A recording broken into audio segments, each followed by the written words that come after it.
Bah non, pas de jeu PS4, on va pas enchaîner sur ça et je vais pas non plus faire une grosse session gaming. Là, on va faire un petit truc rapide et puis c'est tout. Hein.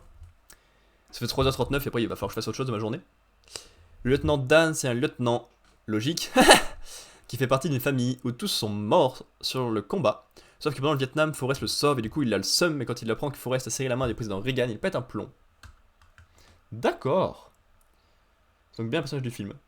Faudrait que je le voie, mais je vois déjà énormément de films, alors du coup j'ai pas trop... je sais pas à quel moment je pourrais caler ça. Mais ok, merci pour ce cours de Forrest Gump, ça fait très plaisir. Sinon, tu peux nous montrer le Dr. Slump, non, pas très pratique non plus. En vrai, j'ai quelques cartes Pokémon que je peux ranger dans mon Pokédex, mais c'est pas non plus hyper passionnant pour vous. Donc je vais peut-être le faire ça dans mon coin. Sinon, une ou deux petites runs de Vampire Survivors, c'est possible. Il y a un nouveau DLC gratuit. Je sais pas.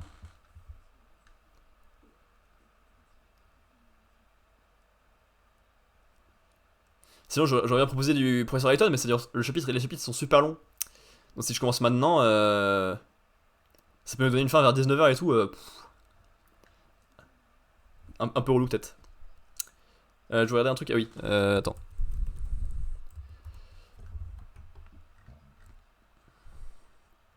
Il n'a pas l'air sur Netflix. YouTube, Google Play, Canal VOD, Univers Ciné, Amazon Prime, Apple, YouTube. Digimon. Je crois pas que ça soit dans les propositions, ça, Liam. Alors, c'est effectivement pas loin hein, quand j'ai dit Pokémon, mais c'est pas le même mon. Agumon va. Alors, de quoi je t'ai insulté, je sais pas, parce que je connais pas assez Digimon. C'est celui de base. Ok. Voilà, je t'ai insulté de ça. Et je t'ai pas vu en vrai, mais je t'ai vu en chat. Et par le chat, tu me fais penser à lui, je trouve. Hop là. Et insulter ses viewers de Agumon.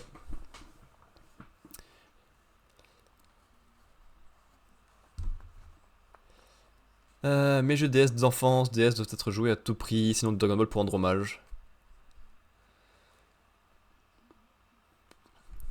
Je crois que je suis pas chaud pour grand chose en fait. Non, je me rends compte. Mes jeux DS, non. Mais tes jeux DS d'enfance, on va y venir. J'ai pas un rythme très rapide, d'autant plus que je fais pas beaucoup de live dans la semaine. Mais on y viendra un jour, GLaDOS. Doucement. Dragon Ball pour rendre hommage. Mais qu'est-ce que tu peux faire sur Dragon Ball? Est-ce que... Attends, je me pose une question. Un jour, un jour. T'inquiète. Ce jour-là arrivera bien plus vite que prévu. Oh, ok, un moment ça arrivera vite.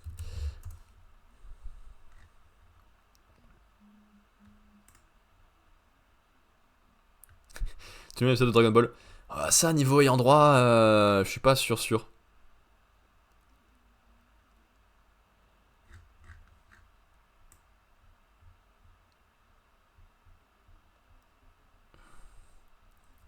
À la limite, si vous voulez de Dragon Ball, je suis pas sûr de le lire, mais je peux vous partager un article que j'avais écrit sur Dragon Ball. Bien sûr que si. En juin 2020. Pouah, ça fait longtemps.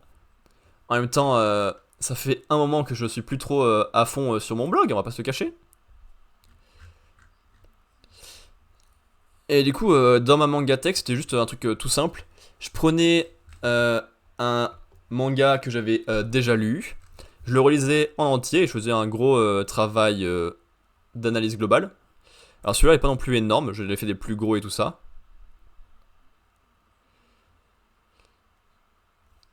Mais attends, c'est quoi le dernier épisode dans ma manga tech que j'ai fait? Il y en a combien? 25. En mai 2021, j'ai arrêté.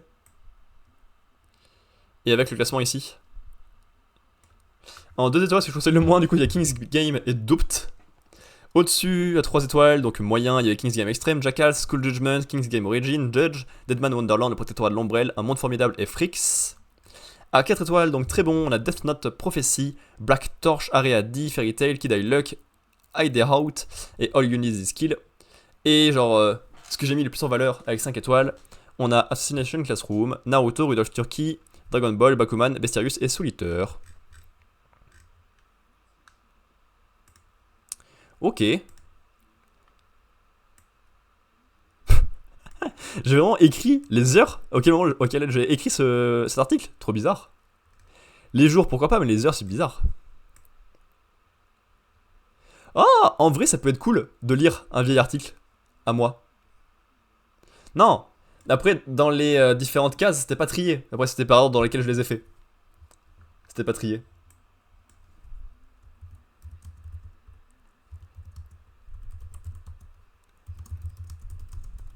Allez, pour voir à quel point c'est cringe, à quel point j'écrivais mal. Juste pour le délire.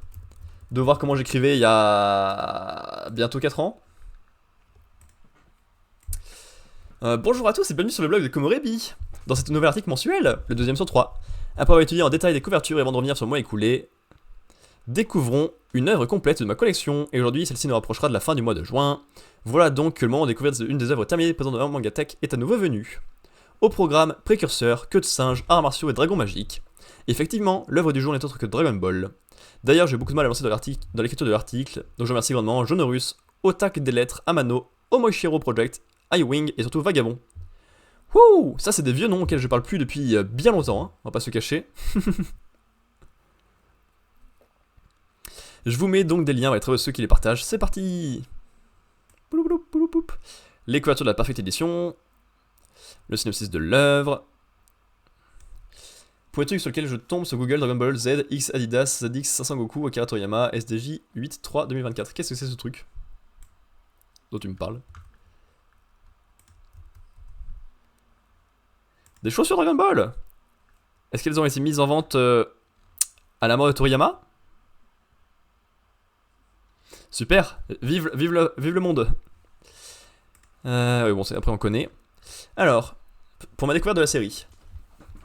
Le dernier tome de l'édition originale est sorti seulement 13 jours après mon apparition sur Terre. Donc je n'ai pas nécessairement commencé à découvrir cette œuvre à ce moment-là. Parce que je venais de naître, du coup c'était pas possible de lire à ce moment-là. Alors je serais vraiment très en avance. D'ailleurs, si vous avez lu l'article sorti pour l'anniversaire du blog, que voici, vous savez déjà comment je suis entré dans l'univers Dragon Ball. Mais ça ne coûte rien de le répéter rapidement. Tu as quelle collection Dragon Ball? À la base, on avait l'édition double de France Culture, ça s'appelait comme ça. Mais mon père les a vendus, et mon frère voulant les lire, on s'est acheté d'occasion l'édition pastel, effectivement c'est celle qu'on a actuellement, dans la chambre de mon petit frère et pas dans mon Mangatech à moi. Bon, mon père qui vient de découvrir Kingdom et de lire tous les tomes, a acheté l'édition double de François Ozir, c'est écrit là, vers la fin de l'école primaire, soit vers 7-8 ans, j'ai lu une fois la série. Puis dès lors que j'ai terminé, je recommençais en boucle. Et c'est vrai que j'enchaînais beaucoup la lecture de Dragon Ball. C'est grâce à Dragon Ball que j'ai plongé dans cet univers, j'étais déchiré quand mon père a décidé de les vendre. Et il y a un peu plus d'un an, nous avons racheté l'œuvre en occasion, et j'ai donc relu à ce moment-là. Et toutes ces relectures se sont caractérisées par quelques constats. Je pense que je préfère, de pas grand chose, la partie sur Son Goku enfant. Je trouve tous les arcs réussis, je n'ai rien à redire. En bref, ce ne sont pas ces histoires passées qui nous intéressent, mais ma relecture du 22 mars au 13 avril au vu de cet article. Alors, qu'en ai-je pensé il y a un peu moins de 2 mois, quand j'écris ces lignes, et environ 3 au moment où vous lisez. Puis à ce moment, j'ai pris tellement d'avance, j'ai genre 10 épisodes d'avance dans mon Mangatech. Un mangaka mais le tout c'est mort, vendre des chaussures, achète ma merde, achète ma merde. Effectivement, tout est bon pour faire de l'argent. J'en ai quelques-uns d'édition pastel, mais je vais tous me les acheter. Ah, si t'achètes pas en lot, c'est pas compliqué à trouver d'acheter petit à petit une vieille édition. Une relecture réussie de A à Dragon Ball Z. Putain, j'ai toujours été aussi drôle en fait. Oh Liam, t'aimes pas l'humour ou quoi? Quel pied monumental j'ai pris tout du long des 42 tomes qui ont composé cette relecture. Vraiment, hormis 2 ou 3 tomes esselés mais ayant un peu moins impliqués, tous m'ont fait revivre une aventure fantastique. J'adore la partie avec Goku enfant, qui est une ode parfaite à l'aventure, un symbole d'effort face à la rivalité et à l'adversité, avec des personnages attachants et quelques moments d'émotion bien sentis. Ton humour est constant. Ouais, c'est toujours le même humour de merde, je crois, hein. Ça bouge pas, hein. C'est bien au moins, de voir qu'il n'y a aucune amélioration. Pas bien du coup. Les tournois sont situés entre chaque arc et permettent de faire le point sur ce qu'on a appris, sur ce qu'ont appris pendant Goku et ses amis, ou de leur faire apprendre de nouvelles choses, tout en présentant d'autres habitants de cet univers, pas forcément essentiels, mais permettant d'ajouter une profondeur bien sentie. La partie adulte est à peine moins réussie, puisque les combats étant plus impressionnants, ils prennent plus de place. Et donc, même si je les trouve très bien faits, et que les développements restent intéressants, il y a un peu de moins. Heureusement, Toriyama a de très bonnes idées dans chacun des 4 arcs de cette partie. Les origines de Goku, l'aventure et le jeu de stratégie par rapport au Dragon Ball, le passage de relais, le traitement de Satan et de Vegeta. D'ailleurs, chacun des arcs de Dragon Ball peut faire une bonne conclusion à l'œuvre comme l'avait si justement analysé la partie otaku de cet article. Vas-y, je faisais des pubs dans tous les sens, pour espérer un retour positif, je crois, dans l'autre sens. Belle méthode ça pour profiter de la hype des autres. Et donc rien que pour le fait que Toriyama arrive à servir une historique, ça veut rien dire ça, hein, une histoire. Qu'est-ce que j'ai écrit? Me plaît tant en l'allongeant pour le plaisir des éditeurs et des lecteurs, je ne peux que m'incliner. Ok, j'ai écrit comme de la merde. Donc oui, j'étais content que Toriyama arrive à faire une histoire qui me plaît à ce point, alors qu'à chaque fois il l'allongeait pour les éditeurs. Ok. On en parle que l'un des personnages les plus faibles du manga s'appelle Satan. C'est hyper malin, que veux-tu? Je peux également parler du Kamehameha qui, bien que perdant en mystique au fil de ses apparitions, est une technique que j'ai trouvée fascinante à sa découverte pour l'attention qu'on doit lui apporter. C'est quelque chose que j'ai remarqué également avec l'apparition du singe géant. Toriyama gère parfaitement l'apparition de certains points de son œuvre. J'apprécie également beaucoup la façon dont l'auteur fait s'entraîner Goku enfant. Chaque moyen est original et différent, sont d'ailleurs souvent cachés et théoriques que réels. Je préfère largement ceux-là que ceux de Goku adulte, mais ils doivent être plus importants physiquement vu la puissance de leurs adversaires. Bref, au risque de vous surprendre, je trouve cette œuvre excellente sur bien des points, par contre, de manière plus surprenante, je n'ai pas réellement réussi à trouver des points négatifs marquants après ma lecture. Et j'étais donc bloqué ici pendant quelques temps au niveau de l'article. Mais en même temps, vu la place que Dragon Ball a pris dans l'univers des mangas, il fallait quand même un bon niveau. Œuvre culte et fondatrice. Et oui, Dragon Ball c'est quand même 230 millions d'exemplaires vendus en 2013, de nombreux films, jeux vidéo, suites, spin-off, figurines, goodies. 25 ans après sa fin, l'œuvre continue de faire parler d'elle sous toutes les formes possibles. Cette longévité est étonnante et permet de nombreux lecteurs de commencer leurs aventures dans cet univers fantastique par cette œuvre ou de s'y intéresser facilement, vu le nombre d'œuvres lui faisant des clins d'œil ou s'en inspirant de loin sur le fond ou la forme. Évidemment que sans Dragon Ball, il y aurait eu toutes ces œuvres, mais sûrement pas aussi facilement et rapidement puisque Dragon Ball a partagé aux yeux du grand public des codes déjà apparus dans de nombreuses autres œuvres. Voilà pourquoi, pour moi, critiquer Dragon Ball perd un peu de sens, vu son âge et son rôle incontestable de pilier et de fondateur dans son histoire. Mais qu'on soit bien d'accord, ce n'est pas pour autant qu'il ne faut pas soulever les défauts qu'on lui trouve, car succès et qualité ne font pas forcément égaux. C'est pour ce quatrième et dernier point que l'aide de mes amis citée en intro intervient. Les défauts soulevés par les copains. Toriyama cède toujours à la facilité, pouvoir de lire dans les pensées qui arrivent d'un coup par exemple. Oui c'est vrai, je l'accorde volontiers, mais je ne vois personnellement pas ça comme un défaut puisque cela lui permet de prendre plus de temps ce qui a plus d'importance et rendre l'ensemble plus efficace. Effectivement, les moments de flottement et d'explication permettent beaucoup de choses dans les récits, mais je n'en ai pas ressenti le manque ici. Certaines surenchères ridicules comme les survies de sel et boue après certaines attaques. Il s'agit de deux organismes absolument pas humains, donc ils peuvent réagir de manière un peu incohérente par rapport à ce qu'on connaît, et c'est un moyen que Toriyama a trouvé pour montrer tout autant la puissance des antagonistes que celle des protagonistes. Ça peut très largement rebuter, mais j'arrive très clairement à faire avec. Le scénario très souvent mis au second plan. Ouch! Coup dur pour Dragon Ball. Autant j'étais d'accord avec les précédents points, mais sans ressortir de gêne, autant je ne suis pas d'accord ici. Les combats prennent de la place certes, mais développent bien les personnages humains qui se font dépasser. Les scènes qui changent, surtout Vegeta. Au contraire, je dirais même que c'est parce que le ratio est bien géré que c'est si agréable à lire. Bouh. Littéralement pour négatif, bouh. Ça dépend des goûts de chacun, mais je trouve cet arc très agréable, puisqu'il permet de mélanger la démesure de Goku adulte avec l'humour de Goku enfant. J'aime beaucoup ce décalage. À moins que tu parles du personnage, que je trouve excellent de sa façon gros bout, pour sa création d'objectifs et sa relation avec Monsieur Satan. Mort plus impactante à cause des résurrections. Oh, ça va, je trouve plutôt bien géré, puisqu'il reste quand même un bon moment où ils n'ont aucune idée de comment faire. C'est le cas pour Goku après l'arc Cell et pour la Terre pendant l'arc Boo. Et même certains restent marquantes par leur rapidité, Trunks, ou parce qu'ils racontent sur leur personnage Vegeta. Ennemis sans background chez Goku adulte. Ils n'ont pas besoin de plus que ça niveau histoire, ils ont des semblants de plans et d'idéaux et ça me suffit. Mais c'est vrai qu'hormis pour leur efficacité, ils ne sont pas les plus marquants des Neketsu que j'ai pu lire. Rien que dans Dragon Ball, je préfère ceux qui sont remis en question car n'étaient pas véritablement méchants, mais avaient juste un objectif différent de Goku. Le manichéisme. Oui, je l'avoue, les méchants ne sont absolument pas nuancés, ils représentent le mal absolu, mais il faut bien ça pour faire face à la pureté absolue. Et c'est pour ça qu'au milieu de tout ça, il y a des personnages plus nuancés qui alternent entre bien et mal, ou qui sont indécis. Les tournois. J'en ai déjà parlé au deuxième paragraphe de cet article, je trouve que les tournois font sens à cet univers pour le relief qu'ils lui donnent en rajoutant des lignes de personnages qui n'ont enfin rien à voir avec celles de Goku et ses amis. En plus de ça, ils permettent des beaux bilans sur les changements des personnages ou les changements eux-mêmes. Pas de vraie continuité entre les arcs. Pour tout ce qui est prévu, genre jusqu'à la fin de Piccolo, tout est bien relié et construit. Et forcément, Toriyama est obligé de ne se baser que sur quelques éléments en suspense pour lancer les arcs suivants qui sont donc rajoutés. Alors évidemment, les liens ne sont pas parfaits, mais la colle fonctionne très bien chez moi. Les power-ups permanents qui finissent même par être un niveau horrible alors que Boo, bien qu'ils soient moins bien trouvés et moins construits après Piccolo vaincu, ils ne me semblent pas incohérents d'avoir accès à plusieurs systèmes pour augmenter sa puissance. En effet, juste une ou deux catégories de méthodes par espèce suffisent pour qu'il paraisse y en avoir trop. Mais je ne vais sûrement pas me plaindre de l'idée d'avoir plusieurs espèces donnant du relief à l'univers. Et même si elles paraissent terribles, parfois, elles racontent encore beaucoup. Par exemple la fusion qui montre quand même en étant l'orgueil incarné, on peut l'utiliser.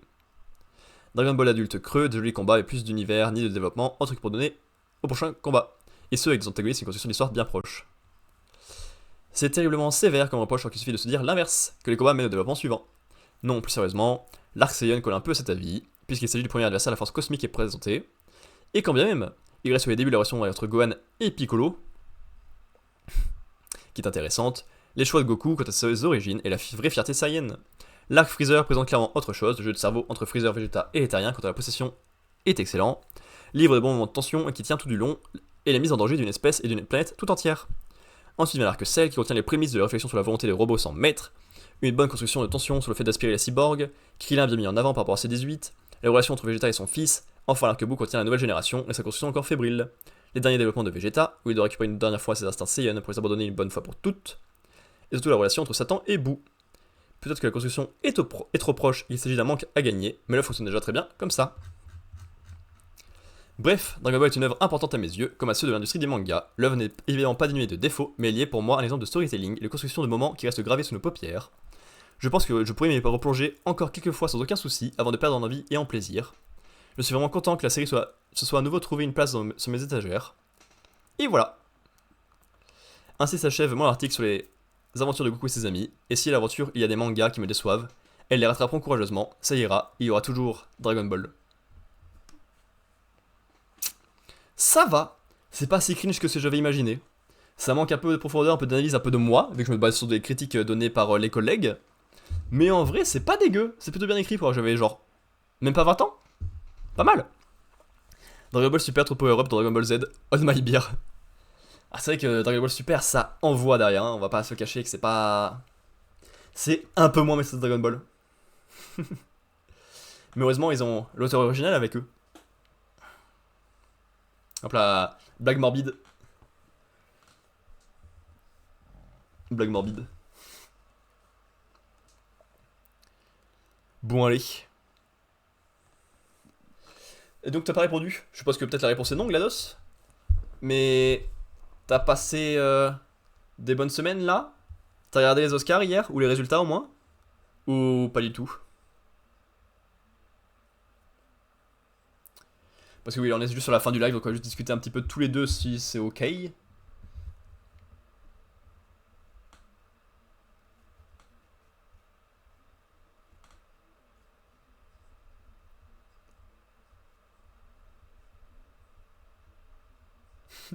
C'est drôle le placement de mes doigts là sur la caméra.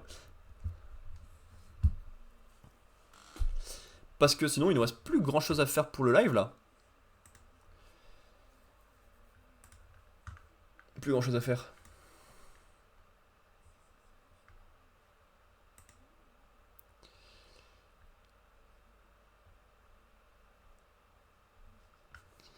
Je te renvoie vers Goku Super Saiyan.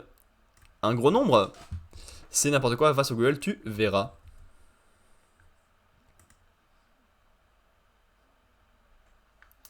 Oui, ça ressemble globalement aux idées qu'il y avait pour les Super Saiyan 4 avant qu'ils sortent officiellement.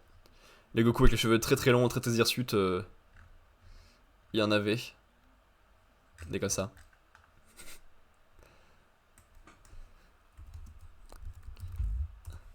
C'est avant le 4 qui était comme ça ou c'est le 5 qu'ils ont essayé de trouver? Je sais plus. Ah lui. C'était pour le 5.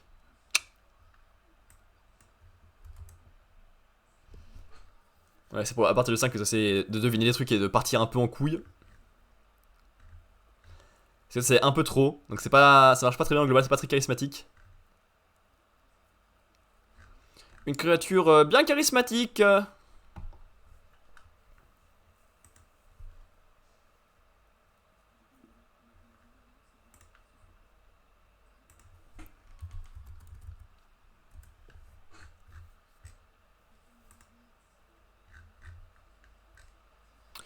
Eh ben écoute, j'en ai pas parlé, alors que j'ai regardé un peu la cérémonie et que j'aime bien ça. N'a pas Space 3. Mais il est chauve, comment tu veux montrer qu'il s'est passé un 3? La moustache? La barbichette?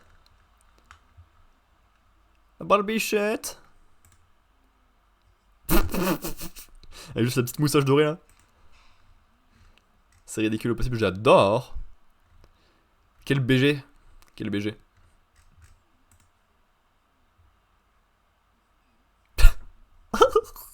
Il fait le malin en plus. Parce que j'ai regardé un peu les Oscars jusqu'à... Bim bim bim. La meilleure photographie, je crois. Je me suis endormi devant la meilleure photographie. Donc j'ai quand même bien tenu. Après c'était un peu tard. Pour meilleur film, j'en avais vu 8. Il me manquait Winter Break et Maestro.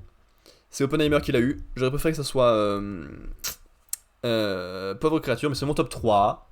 Du coup, ça va. Meilleur réalisateur, je m'en fous un peu. Ça me va que ce soit Nolan. Genre, c'est plutôt là que j'aurais félicité Oppenheimer, tout à fait. Meilleur acteur. Oscar de meilleure coiffure et maquillage avec Michael Keaton. Ouais, pour ce déguisement de Julien Lepers, c'est vrai que c'est impressionnant. Meilleur acteur. Je pense que Paul Giamatti m'a bien touché dans Winter Break, que j'ai vu ce matin. Maestro, j'ai pas vu. Bayard Routine, j'ai pas vu. Fiction américaine, c'est bien, mais l'acteur, bof. Mais Cillian Murphy, ouais. Killian, pardon. Ça va, ça me va. Et Emma Stone, meilleure actrice, bien évidemment. Acteur dans second rôle, Robert Downey Jr., pourquoi pas. Le reste, ça n'a pas marqué plus que ça, donc ça me va très bien. Acteur dans un second rôle, Daverne. Je m'attendais à mieux, du coup, vu que j'ai vu le film ce matin. Finalement, on la voit très peu dans Winter Break, je suis un peu déçu. Du coup, après avoir vu qu'elle avait eu l'Oscar pour ça. Scénario original, Anatomie d'une chute, bien évidemment. Très clairement, le scénario est trop cool. Alors, parler comme ça d'une histoire de meurtre d'un mari. Bof. Et de tribunal qui parle mal à l'enfant. Bof. Mais vous avez compris ce que je voulais dire. Meilleur scénario adapté, fiction américaine, oui, le scénario était très cool. Ça marche très bien. Évidemment, Pauvre créature en décor et direction artistique, c'est tellement beau. Les images de Pauvre créature, bordel, qu'est-ce que c'est beau. Créature. J'adore les images et les styles de tout. T'as des plans trop bizarres, et des couleurs trop surchargées, et des décors qui marchent trop bien, j'adore. J'adore. Ma préférence est totalement pour eux. Pareil pour costume et maquillage, évidemment. En photographie, Oppenheimer, ça me choque pas trop, ça me va. Montage Oppenheimer. Pour moi, c'était soit ça, soit l'anatomie d'une chute. Donc, ok. Meilleur son, la zone d'intérêt. Le film est pourri, mais il est pourri à cause des trucs techniques qui tentent. Donc c'est un peu mérité qu'il ait meilleur son. Mais ok. Effet visuel, Godzilla, évidemment, trop bien. Le film a coûté que dalle par rapport aux autres, c'est trop bien qu'il soit reconnu pour ses effets spéciaux qui marchent super bien. Faites des films moins chers, que ça vous faites plus de films. Chanson originale, j'en ai rien à foutre. Meilleure musique, j'en ai rien à foutre. Film international, zone d'intérêt, je suis pas d'accord. J'ai vu aucun des autres, hein, mais j'ai tellement pas aimé les zones d'intérêt que je veux pas essayer d'Oscar. Film d'animation pour Le Garçon et l'Héron, je suis pas d'accord non plus. J'ai préféré Spider-Man, largement. Mais Spider-Man 1 a eu l'Oscar déjà. C'est dernier Miyazaki, donc c'est un peu logique dans la politique globale de donner à Miyazaki. Mais bon. Documentaire, je m'en fous. Court-métrage, je m'en fous. J'ai un peu envie de voir les meilleures histoires de Henry Sugar, parce que c'est des Wes Anderson et que j'aime bien. Donc il y a moyen que je me mate ça, en gros. Et pour les récompenses, faut voir. Nomination 13 pour Oppenheimer. Oh, il y a tout en bas de toute façon. Alors, les récompenses multiples, on a 7 Oscars pour Oppenheimer en 13 nominations, 4 Oscars pour Pauvre créature en 11 nominations, 2 Oscars en 5 nominations pour les zones d'intérêt. Perdant Barbie 1 sur 8, Fiction américaine 1 sur 5, Anatomie d'une chute 1 sur 5, Winter Break 1 sur 5, Killers of the Flower Moon 0 sur 10. Ouh, ça pique. Maestro 0 sur 7 et Napoléon 0 sur 3. Voilà. Il va commencer à faire nuit. Oh non, mais il pleut. Le timing est pourri. J'allais enfin m'occuper de mes poules. Après, du coup, bah, 4 heures à les délaisser. Et là, il se met à pleuvoir. Fait chier. Bref, je dois quand même m'occuper de la maison. Donc, on va se laisser. Je sais pas ce que ça va être le programme des prochains jours. Parce que j'aimerais bien bosser pas mal sur une vidéo que j'ai écrite il y a 1 million d'années maintenant. De toute façon, les Oscars, c'est surtout pour votre considération. Certes. Mais c'était l'année où j'avais vu le plus de films de la catégorie meilleur film. Enfin, j'en avais vu 3 dans l'année et je me suis amusé à en rattraper 5 avant la compétition. Un ce matin, il me reste un à voir. Donc ça m'intéressait quand même un peu de voir la cérémonie, de voir les blagues, de voir les acteurs se faire des compliments entre eux. Et en même temps de pouvoir soutenir mes favoris, écoute, vu que je connaissais un peu plus. Parce que jusque-là, je m'en servais pour regarder les films de la catégorie meilleur film a posteriori, pour me faire des films un peu cool et un peu valorisants à voir dans l'année. Là, j'ai fonctionné différemment, c'était un peu intéressant. Voilà. Non, j'ai. Je crois que c'est un mot interdit sur Twitch, ça. Ouais, donc je sais pas trop le programme de la semaine. Parce qu'il faudrait que je cherche du boulot à un moment. Je pense. Sinon, je vais me faire défoncer la gueule à mon rendez-vous France Travail de vendredi. Je vais aller au sport 2 fois. Ce qui va me prendre un bon moment de la fin d'après-midi de la soirée. J'aimerais bien avancer ma vidéo que j'ai écrite en octobre, que j'ai fini d'écrire en octobre. Un moment. Je sais pas le programme. C'est toujours les mêmes jeux qui nous attendent, hein, Ni no Kuni 2 et Batman Arkham Knight. Mais alors savoir quand, je sais pas.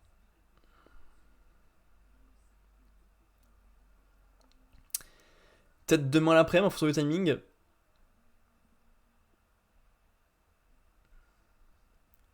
Tu pourrais avoir du travail de nuit au musée? Oui, je réponds très premier degré à ta blague, évidemment. Mais tu pourrais bosser de nuit? Parce que le travail de nuit, c'est pas foufou, hein. J'en ai fait un peu à mon stage de première année de master, là. J'ai fait du 3-10 et du 13-20. Et c'est différent. 13-20, c'est très chiant, je trouve. C'est très cool. Tu t'enchaînes ton 13-20. Sauf qu'après, bah, tu rentres, t'es fatigué, tu fais pas grand chose, t'es de nuit, donc tu fais pas non plus des masses de choses. Tu dors, tu te réveilles, tu prends ton petit déj, tu manges, tu vas au boulot. Ah, j'ai pas fait grand chose. 3-10, c'est un peu dur. Mais bon, c'était trop agréable d'avoir l'après-midi entière de libre, tu vois. Donc, ouais. Pour l'instant, en fait, comme j'ai des journées en même temps très vides et en même temps remplies de trucs vides et aléatoires, je sais pas trop vers quoi on va se diriger. Donc, le programme est un peu dur à promettre, à réfléchir et à tenir. Donc, pour l'instant, je crois qu'il va juste disparaître.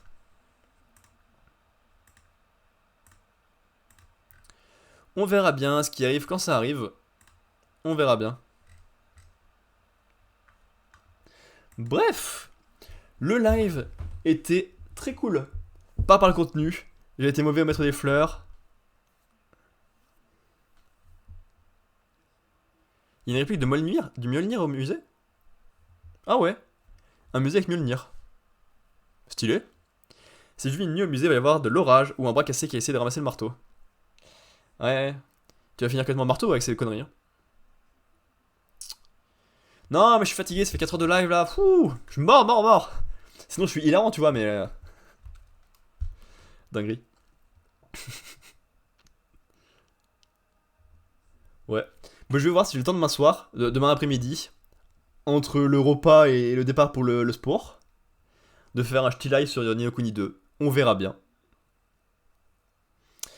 Mais comme je préviens pas sur Twitter, c'est pas très pratique. Euh, je vais essayer de prévenir sur Twitter du coup, quand je pars en live. Ce sera déjà ça. Voilà. Donc live moyen pour le contenu, mauvais au mettre des fleurs, deuxième partie. Bon au mettre des fleurs première partie, mais stupide, donc j'ai raté 2 questions. Jump horrible, le jump d'hier était pué la merde. J'ai bien fait de pas lire hier soir, je pense. Et après, petite discussion tranquille. Il y a eu pas mal de monde qui sont passés petit à petit, il y a eu des gens qui ont discuté. Un pote de mon frère et mes 2 meilleurs viewers, littéralement. Bref, on se capte très vite. Je fais pas de rêve, je fais pas de raid. Il y a que toi GLaDOS et je sais pas trop vers quoi envoyer comme sujet après avoir fait un live comme ça. Donc on va se laisser là. On se capte peut-être demain, mais je suis même pas sûr. On verra bien. On est passé de la discussion d'un vieux sage à une nuit au musée. Oui, effectivement, t'es arrivé en citant un vieux sage. Mais en même temps, n'est-ce pas le lieu des vieux sages, le musée? La transition est toute faite. La transition est toute faite. Bref. Je veux bien que tu essaies de me retenir ici avec tes bêtises, parce que je t'occupe bien, hein. Ouais, t'as bien raison, je suis hyper cool. Mais c'est la fin du live. À un moment, c'est 14 fois que je le dis, Ah, peut-être demain, sinon, à bientôt sur internet, sur YouTube, sur Twitter, sur Twitch. Advienne que pourra. La transition est aussi exceptionnelle que ton humour. Arrête. C'est toi qui es exceptionnel. D'ici là, portez-vous bien, faites-vous plaisir. À comme bientôt.